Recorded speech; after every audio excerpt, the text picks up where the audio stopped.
Hello, everyone, and welcome to another edition of Let's Talk ETC. I have a previous guest with me, Stephan Kinsella. He is a libertarian writer and patent attorney.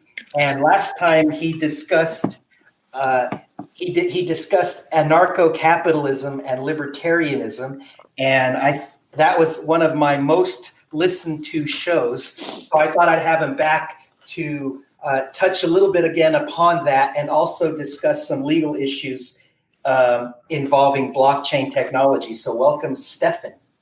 Thank you very much, Christian. Yes. So why don't you give people a quick introduction to your background, your education, and some of your accomplishments?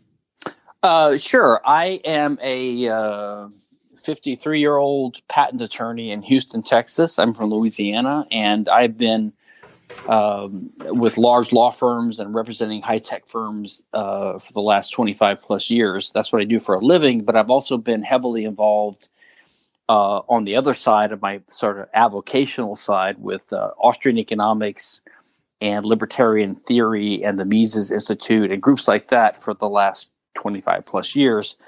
So I sort of have my foot in two ponds. I'm a practicing IP lawyer, but I'm also a libertarian sort of theorist. I write, I speak, and I really get into the nitty gritty of property rights and things like that. So I guess you could call yourself an activist. Maybe. Well, that's another interesting discussion. I mean, there are different types of activists. There's political activists, people that try to get people out to vote and join the Libertarian Party. There's the Ayn Rand style of what they call intellectual activist. Right. I don't know if I would call myself an activist. I am engaged. I try to understand, and I am interested in speaking with people and trying to learn from them and impart ideas to them I've learned. I don't know if I would call it activism, but I guess it's a type of involvement or engagement of a certain type. Sure. Right. Okay. Now, last time, as I said, that was one of the most popular shows where you discussed anarcho-capitalism and libertarianism. So there seems to be a interest in those topics. So can you quickly, now people can obviously watch the show to get more elaboration, but can you just quickly touch upon what those two terms mean?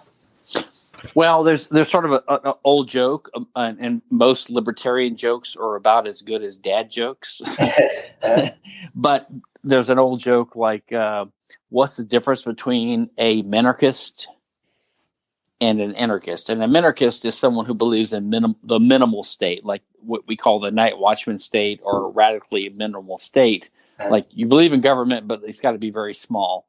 And an anarchist who believes in no government. So the joke is, what's the difference between a minarchist and an anarchist? And the answer is about 6 months. and what that means is that the type of person, like in college or at a young age, who gets obsessed with or interested in these issues, usually economics, free market economics, personal liberty issues, philosophy, Ayn Rand maybe, Ron Paul, activism, freedom, these kinds of things, they tend to come from some background which is pro-state in one form or the other, right? They're a lefty, they're a righty, they're a Democrat, they're a conservative, or progressive, or whatever.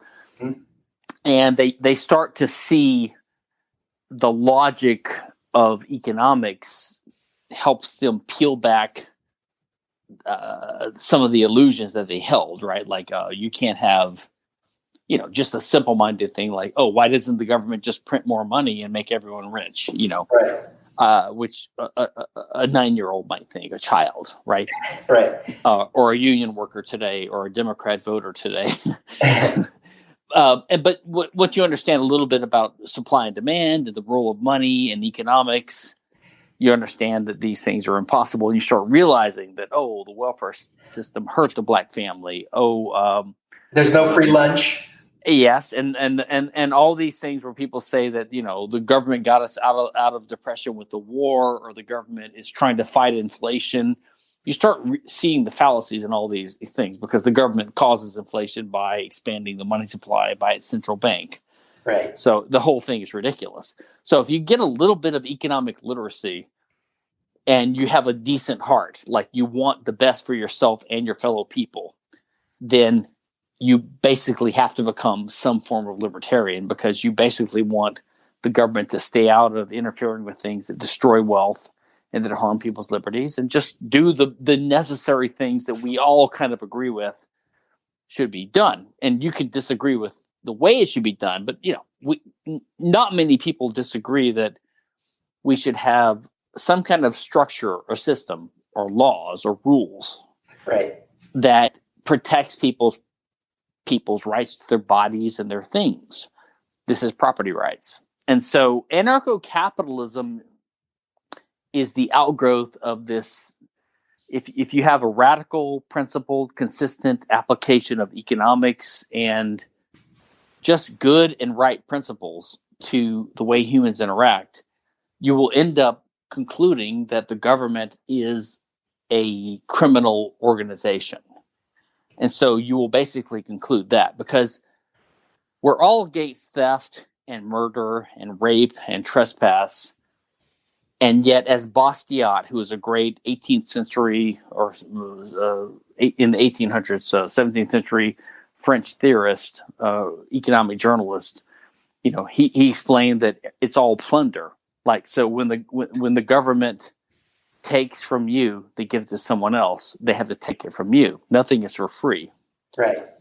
Now, I do have, this is my best attempt at an intelligent question about anarcho-capitalism, and I'm not an expert at it, but last time you were opening my eyes to all these things that the private sector could do, like possibly the military, the post office, even courts. I remember you mentioned that, a legal adjudication system. And I was talking with my a colleague of mine who's an econ professor, and so here's the concern I have about that, or why it might not be all rosy. So let's say if we had a clean slate, we're on an island, we decided to implement anarcho-capitalism, and instead of having a government, we had basically had privatized all those things you talked about. Eventually, you would have to have some kind of rules, and those rules would end up leading to some form of coercion. All right. So you would still have coercion even in an anarcho-capitalistic system to some degree. Do you see what I'm saying? Yes. Because even something like a homeowners association, we all agree to keep our yards clean in order to have a nice place with high property values, et cetera, et cetera. But you see what I mean? No matter anytime you start setting up rules and people agree to things, if people don't follow the rules, they have to be kicked out. So now you have coercion and a powerful, somewhat powerful central authority. So you can't. My point is, you can't get away from that. If you have privatized everything, what you didn't like about the government, now you have privatized entities that you're not going to like, that are going to. So do you have any thoughts on that? Yeah. So that sort of highlights, and this is a big, big conversation, by the way. But that highlights the difference between what we call left libertarians and I'm reluctant to say right libertarians now, because the alt-right and the right has corrupted a lot of things. But there's a theorist called Hans Hermann Hoppe, who's like the descendant. He's like a student of Rothbard, who's a student of Mises. And his best breakdown of the left-right divide is that, because the standard libertarian answer is that we're not left or right. We're just libertarians. We're in favor of property rights and freedom, and we're not left or right. And left and right are both basically socialistic, from my point of view, but in different ways. And that is true. Are you trying to make the point that coercion is not something that should be considered when deciding if something is libertarian or not? No. So I'm getting to that. But as for coercion itself, libertarians are not against. So libertarians are opposed to unconsented to transactions. You can put it that way. Some people, offshoots of libertarians, call themselves voluntarists, so they focus on the word voluntary. I think that's a a semantic mistake because voluntary is not quite right, but I know what they're getting at. Like, so for example, if I coerce you into doing something, signing a document saying you're guilty, it was voluntary. Like you volunteered to do it, but you did it under duress. Yeah. So the proper libertarian criteria would be, was it consensual? And consent has to mean uncoerced consent. Now, coercion, this is getting into semantics, but violence, force, coercion, all these words are used willy-nilly and interchangeably, but we have to realize that what we libertarians are, we're not opposed to coercion, violence, or force. We're opposed to the initiation of violence, coercion, or force. That's why Ayn Rand and the other early libertarians emphasized aggression as the thing that's the real thing. Aggression is the institutionalized or individualized initiation of force, right? So we're not. So coercion. I mean, if you think about coercion, to coerce someone means to threaten them with something to make them do something. But if you, I mean, just imagine you're on a farm. Some guys invade your farm. They've attacked your family. And you have to capture these guys and you have to coerce them to get them to leave or to reveal where your kidnapped daughter is or whatever. Okay. The coercion is just the threat of force to make someone do something, to compel someone to do something. That is just like a gun. Like a gun is neither evil nor good. Okay. You can use a gun for good or evil. I can harm you with it or I can defend myself with it, right? Yeah. It's the same thing with coercion or with violence or with force. So to be precise and persnickety, as a libertarian, we're not against coercion. Coercion just means using force to compel someone to do something. Sometimes that's justified, sometimes that's not. Okay. Yes. So all of these, it's a matter of degree how much libertarians allow some property or another. That's why I really like your term minarchist. I think it really gets to what seems to be the heart of libertarianism, which is the minimum amount of coercion, the minimum amount of government, et cetera, et cetera. Would you agree with that? I mean, I think that's close. So yes, I would agree with that. Yeah, you want to minimize the amount of government, but I'm not a minarchist. I'm an anarchist because I think minarchism is actually logically incompatible, impossible.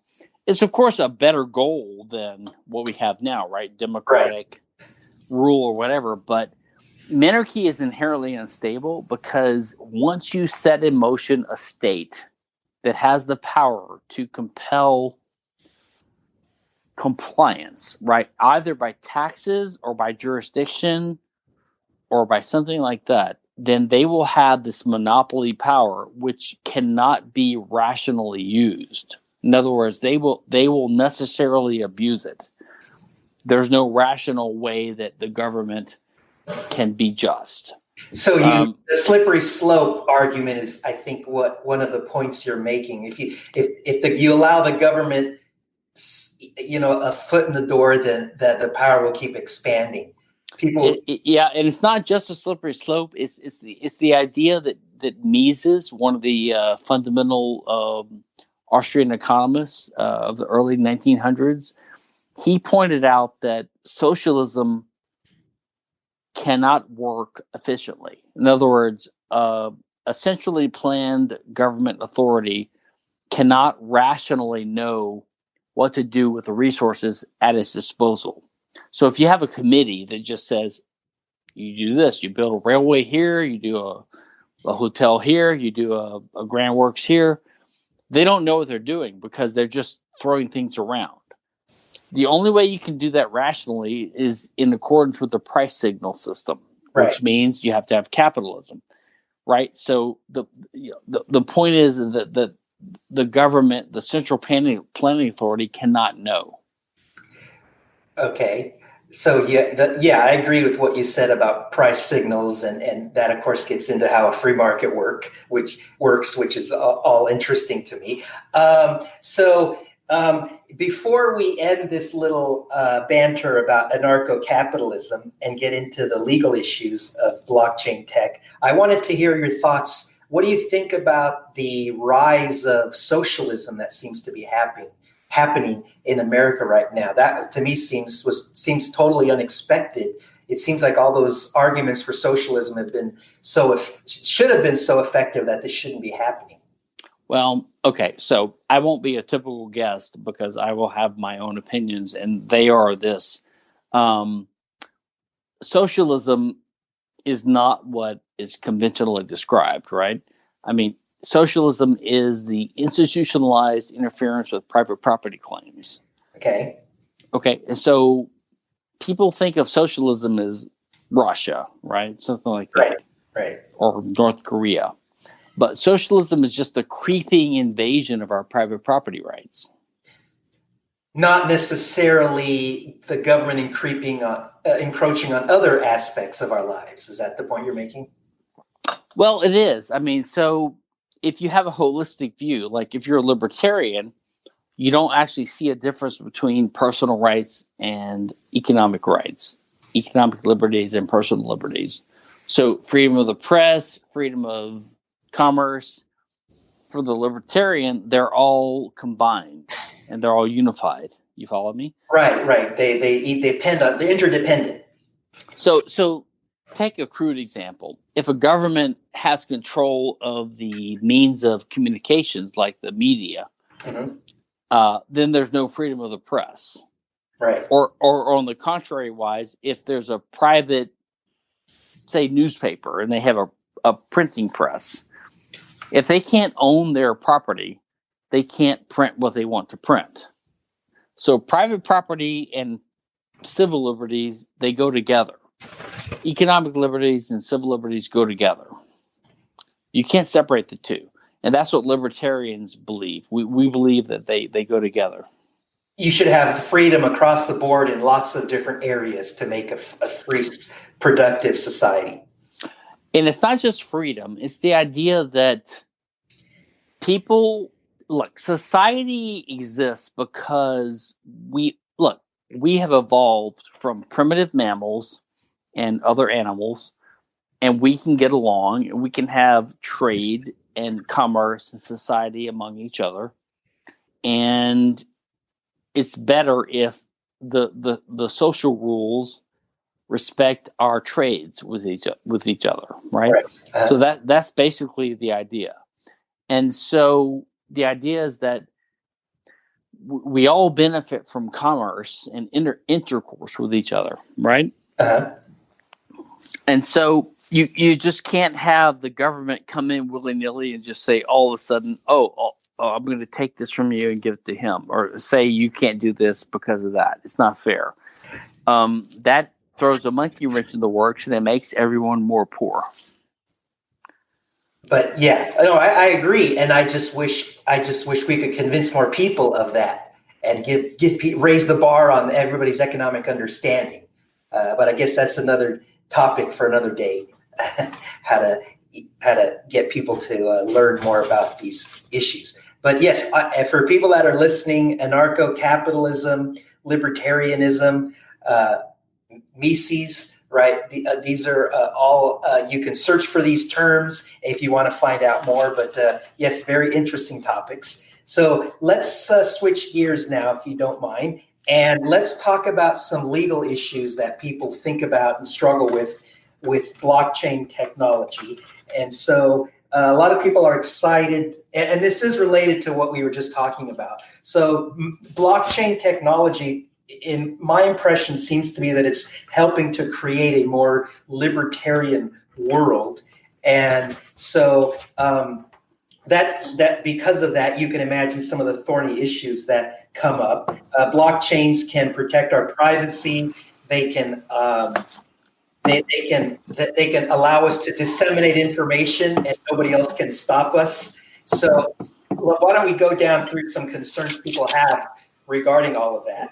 So, for example, privacy. So if blockchain technology makes a world where we have really strong privacy, the governments aren't going to like that. And they're going to say, well, in the name of national security, in the name of this or that, we have to either eliminate privacy or have back doors or something. So do you still believe that privacy is an inherent good and that we should strengthen privacy, or do you see the other side's arguments?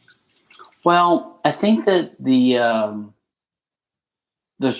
traditional ways that this is described is that privacy is a right? Like we have Fourth Amendment rights, Fifth Amendment rights, or whatever. Right. And, I personally think that there's something called prophylactic measures. I mean, we know what this is from, condoms and things like this. Like you try to stop something from happening ahead of time, right? Okay. So as a radical libertarian, I don't agree with the Constitution because it basically tries to validate the government. But in this attempt to validate the government, it sets limits on what the government can do, right? Right.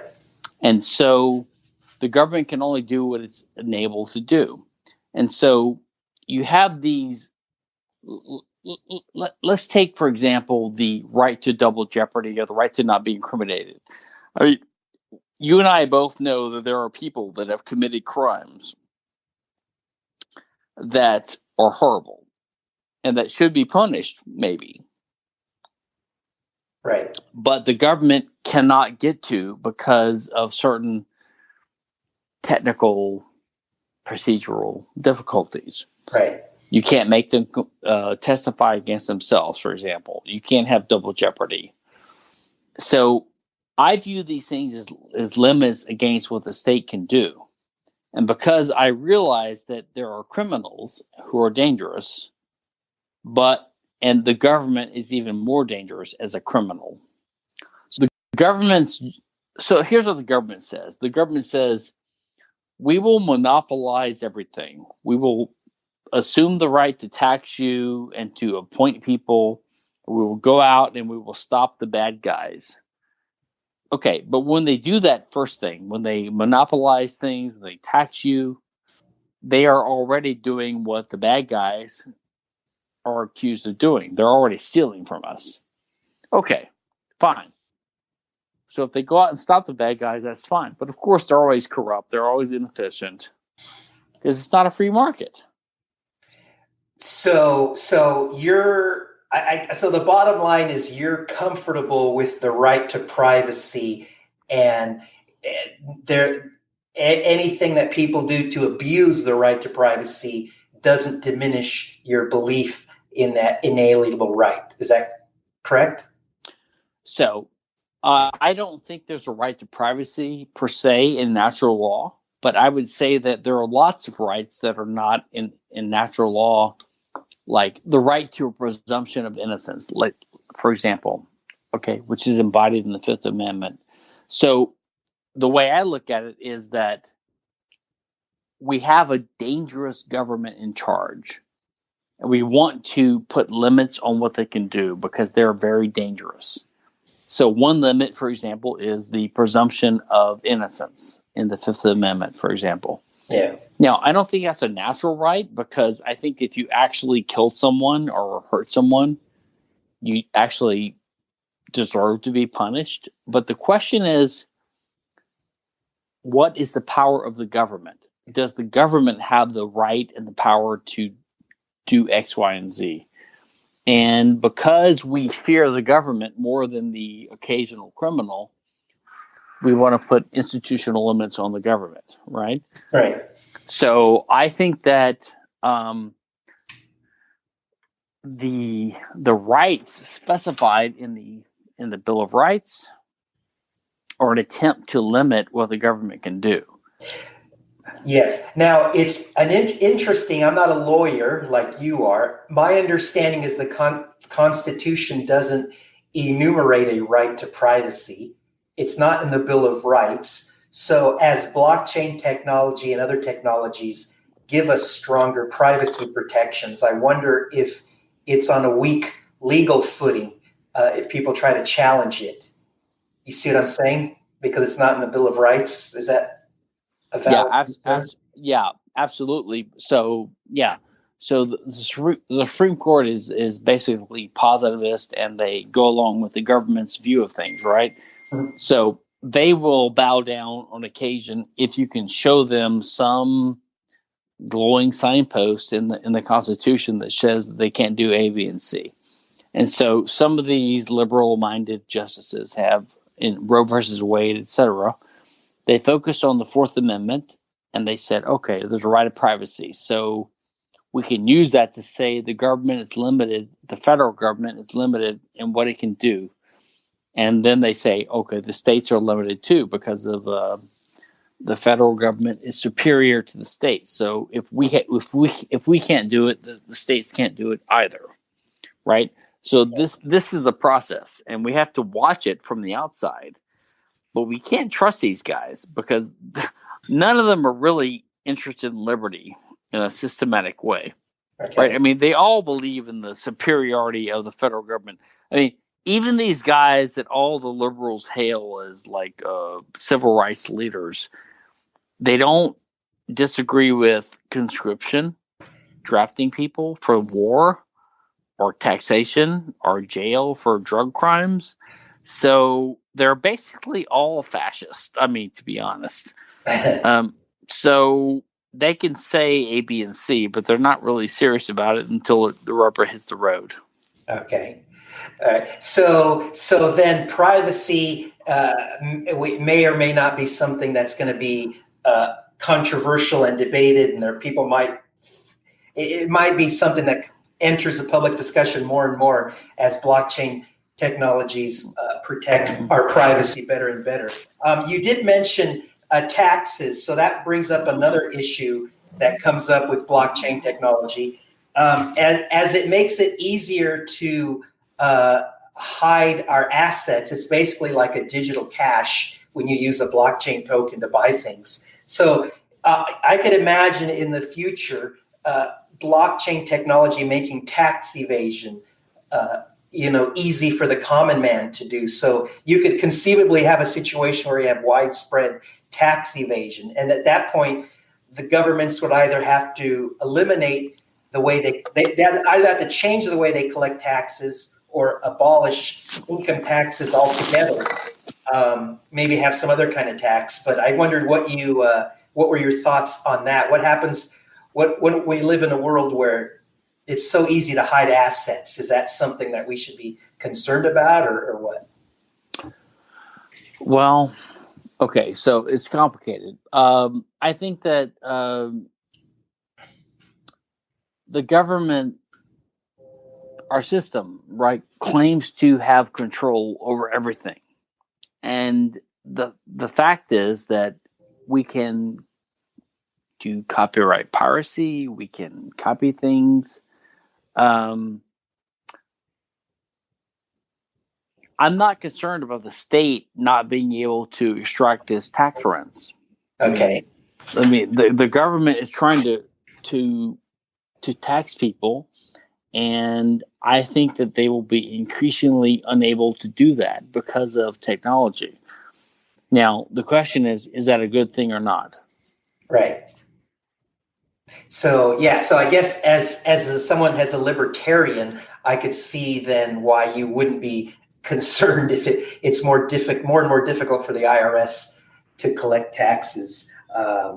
Okay. Now you brought up the idea of copyright, so why don't we go to that topic? So not only will it be harder to enforce tax rules, it'll be harder to enforce copyright and patent law with upcoming technologies, existing technologies right now that are maturing, blockchain technology. So is that something we should be concerned about? Well, it depends on your perspective, I guess. I mean, if you want to perpetuate the existing government monopoly, you should be concerned because I do think that internet technology, blockchain, these things will undermine the ability of the government to enforce its monopoly. But I think that's a good thing. So I'm not concerned about it. But some people are. Okay. I mean, look, think about it this way. Most people have their wealth in different things, right? Most people don't have their wealth in cash. Right. It's in stocks, 401ks, Real pension estate. plans, real estate, whatever. So if things shift and fiat currency becomes less, we don't care. That's the point. They care, we don't care. So I personally think that our patent system and copyright system is too overreaching and should be drastically reformed. I don't know if you share that view. If you're a patent lawyer, if the patent and copyright system was weakened, that even though you're a patent lawyer, that you wouldn't have a problem with that? Well, so I think that weakening the patent system does no good because it's just like a slight change. It's like changing the marginal tax rates from 21% to 20.2%. So you think it should be abolished? I think the patent system should be abolished, and unless it's abolished, it won't do any good because the patent system is like totally horrible. It infringes on innovation and creativity. Okay, well, that certainly means something coming from a patent attorney such as yourself. You know the issues involved, and so that you don't think it would harm the economy. I'm just playing devil's advocate here. If we didn't have copyrights, if we didn't have patents. Well, first of all, I don't think the point of of a legal system is to maximize innovation. The point is to protect property rights, right? Okay. So this entire thing about, would your change in the law reduce or increase innovation? Is that good? I mean, I don't think that. I mean, when did this become the thing that the entire point of law and justice and rights is to increase innovation? Well, I think literally in the Constitution, I think the purpose of copyright was to promote, how did they say it? Promote the useful arts, science and the useful arts. I don't know the exact words, but so that's the stated purpose of copyright. Now, people today, they say that copyright law today isn't promoting science and the useful arts. In fact, it thwarts creativity and creative works because it prevents people from doing remixes, derivative works. And so it goes against what the Constitution says is the purpose of copyright. And then so similar arguments, I think, are made for patents as well. Well, that's true, but I wonder why the Constitution is held up as some kind of standard. I mean, it's not sacred, is what you're saying. It's not sacred. I mean, it was wrong. I mean, it basically made a mistake. It should not have authorized Congress to have copyright and patent law. So, and that's not the point of law. The point of law is to do justice, to set up a legal system that recognizes property rights when there's a dispute over a resource. We have a system set up to say who has the better claim to this resource. But it's been corrupted to do all kinds of manner of things, right? Right. And so encouraging innovation was never the point of property rights. Okay. Innovation is the result of people having secure property rights in the first place. So you look at the American Constitution and you look at from your sophisticated eyes, knowing what you know about economics and property, political theory, and you see a lot of good things in it, but you see barnacles that you would remove in a perfect world, like the copyright stipulation. Well, let me go a little more radical, okay? Because I'm an American like you, I assume. Yes, I am. But I don't I don't worship the American Constitution as some kind of thing that we should admire or hold up as something worthy of value. Let me explain why. A constitution means to constitute, to make up, right? Mm-hmm. In other words, the purpose of the Constitution. Okay, just go back for a second. We had 13 separate states in 1785, or whenever we won the Revolutionary War, right? So we had 13 countries in America, all independent, all sovereign states, all common law based, all fairly liberal, whatever, except for slavery. Okay, admit that, whatever. But the point is, they formed a constitution to think about the word, to constitute, to make up, to create. They created a government. And all these Americans go with the propaganda that, oh, it protects our liberties. But the purpose of the Constitution was not to protect our liberties. It was to set up a new government. Right. To constitute that government, to give it to powers. limit the government's power. No. Wrong. Okay. No, there was no government before. There were the 13 states. They each had their own governments, and these 13 states came together. They formed a new government in the middle of everything, which became the central government, which is the most powerful government today in the history of the earth. So they came up and they crafted a proposition which allowed a new government to form. They constituted, they made the government. And all these stupid Americans think that the Constitution, its purpose was to protect their rights. It was not. It was to start a new government. Okay? All right. We have to realize this. It was a coup. 1787,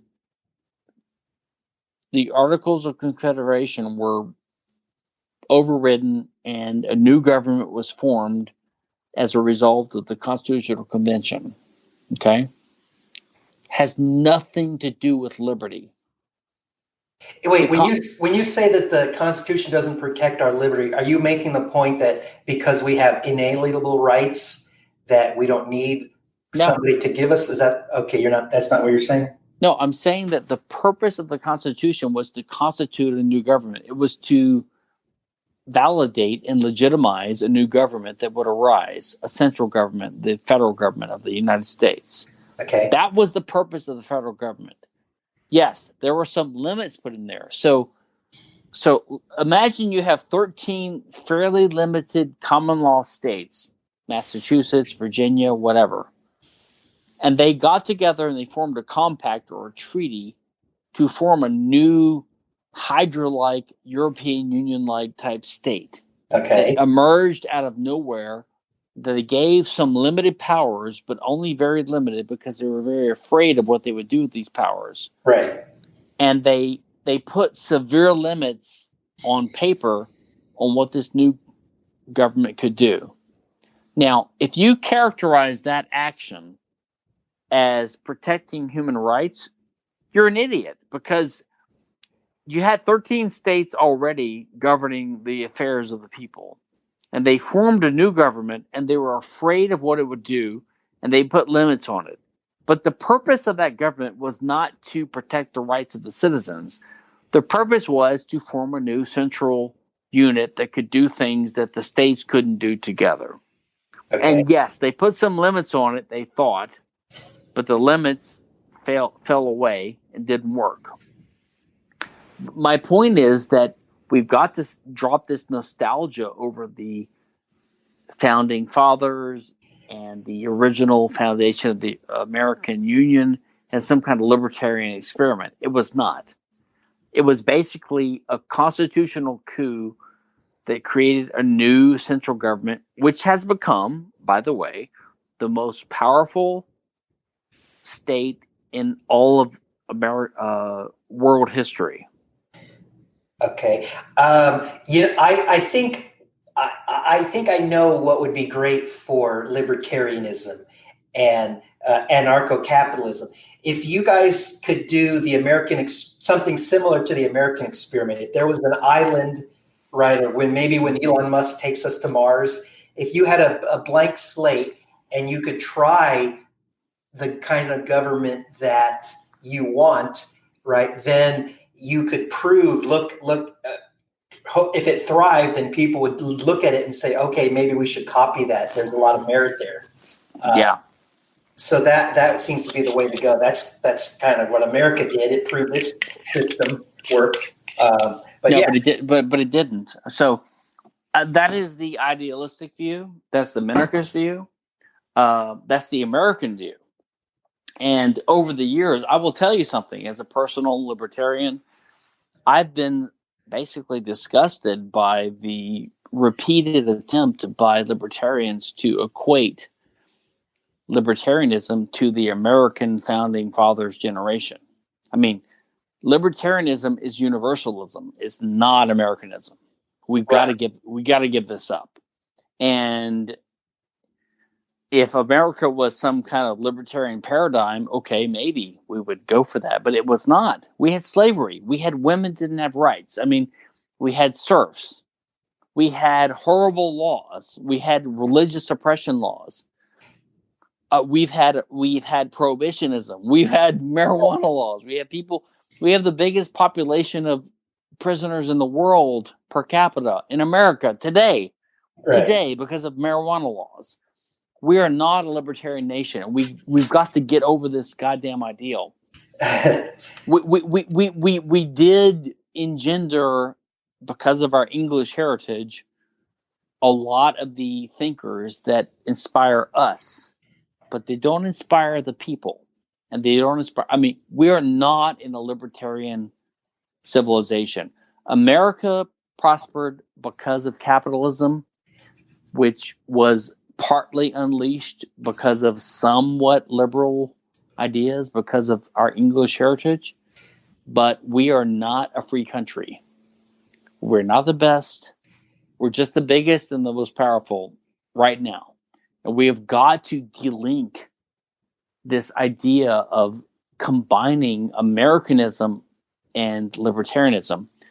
You know, libertarians believe in the value of the individual, right? Every individual. Why are we so racist? Why do we care about Americans or Westerners?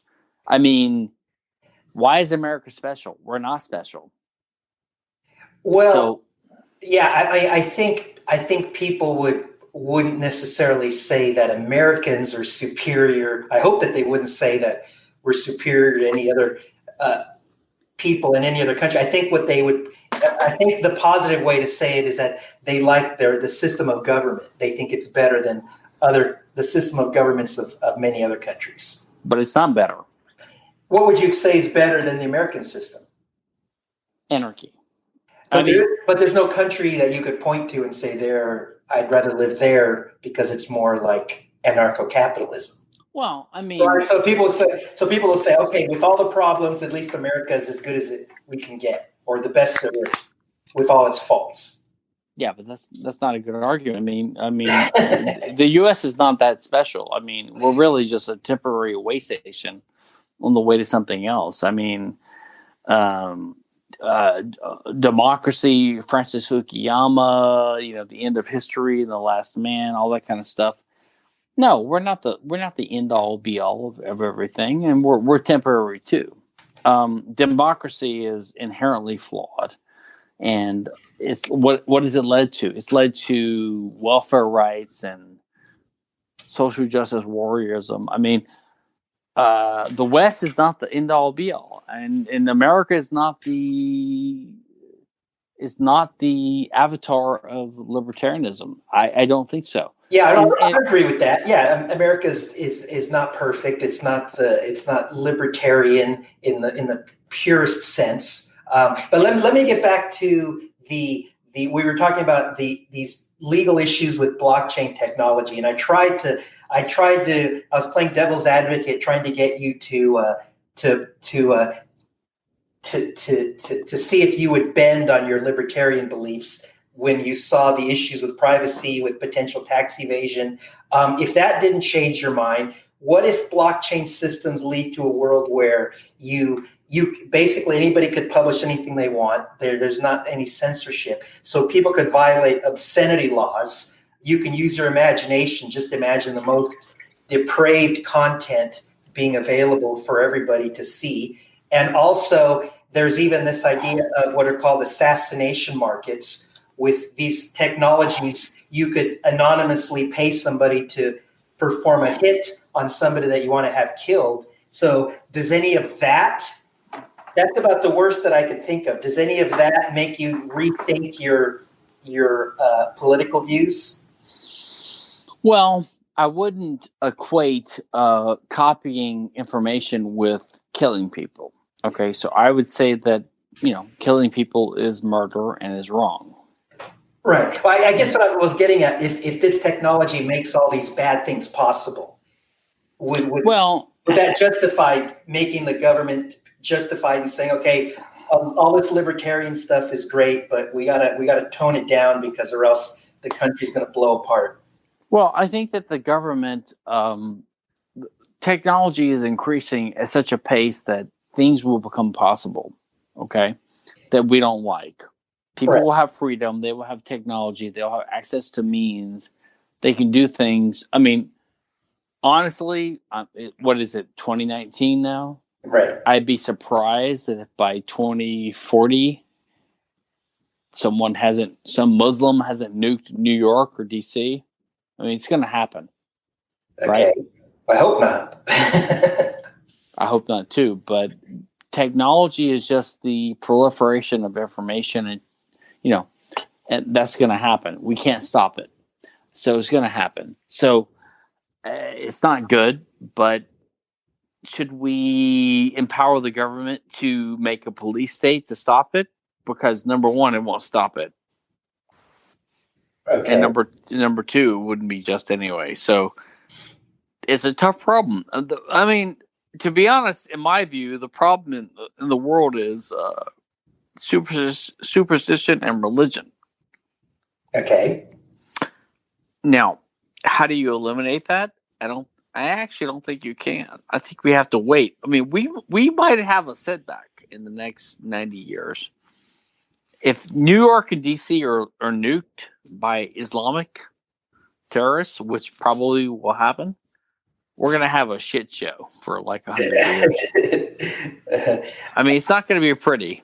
So now, let me. So with what I've said, then you must be pretty excited about blockchain and related technology because it's basically going to move forward your agenda, isn't it? Right. So are you pretty excited how technology is kind of doing things maybe even faster than you could do by other means?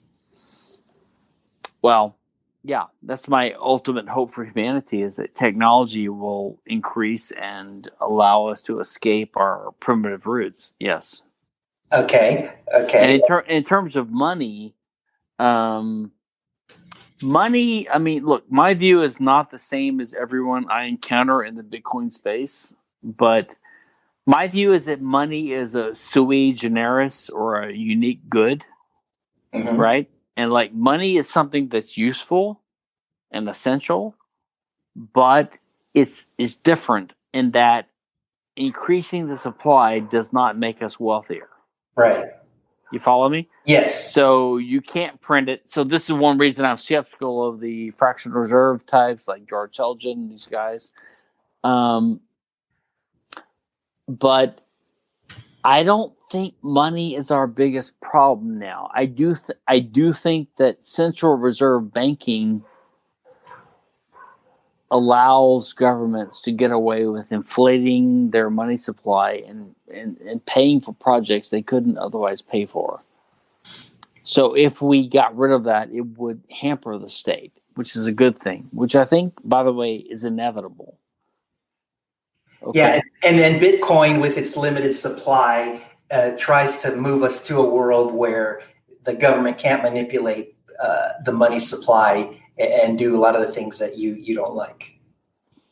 Correct. So yeah, so it's interesting that people could be arguing about politics and trying to advance the country in their direction that they want. But it's interesting that technology seems to be a catalyst that moves things along, and it's much more powerful than any other discussions or any other methods to kind of move the country along in some direction. So it seems to me that is true, that people cannot avoid the inexorable advance of technology, right? And technology, broadly defined, is like the way of using methods and techniques that work, right, to advance human interests. Right. All right. So then blockchain and all the changes that it's bringing to us are a net good, and all these issues, a lot of them are positives, and some of the negative ones, admittedly, there's some negative consequences, but they don't deter from the overall value of having these freedom-enhancing technologies. Well, I wouldn't say there are any negative consequences of blockchain. What do you mean? Well, just any technology that gives people freedom can be abused, like guns, right? People can abuse guns. So that's the point that I was making, that these freedom-enhancing technologies are a net good, and so we shouldn't be talking about how to ban them or eliminate them. Well, I don't know if they're net good. I think they are, but that's not my argument, because I'm not a utilitarian. So, like, I'm not thinking like we should ban things or allow them if we have a committee decide whether they're net goods or not. I mean, your big thing is property rights and protecting property rights. Is that what? Well, my thing is what every human being is. Every human being is an individual. They want to pursue their own goals, and they regard as an enemy people who interlope and want to interfere with what they're doing, right? And right. So I would never want to justify an institutional interference in what people are doing. I mean, people should do what they want to do. So Bitcoin, to me, and all these things, I mean, are just the outcome of voluntary interactions among people. Right. Okay. Now we've touched a lot of topics, and I appreciate you talking to somebody as ignorant of politics and economics as I am. Before we close, did I miss anything, or is there any other comments you want to mention to our listeners, the people that are interested in and thinking about these topics, the legal issues of these technologies, and also anarcho-capitalism and libertarianism? You want to add anything else? No, I think you covered it actually very well, so I appreciate that. Okay, so thank you, Stephan, for our chat, and I appreciate you enlightening us, and until we talk next time, best wishes to you and your family. You too. Thanks a lot. All right, bye.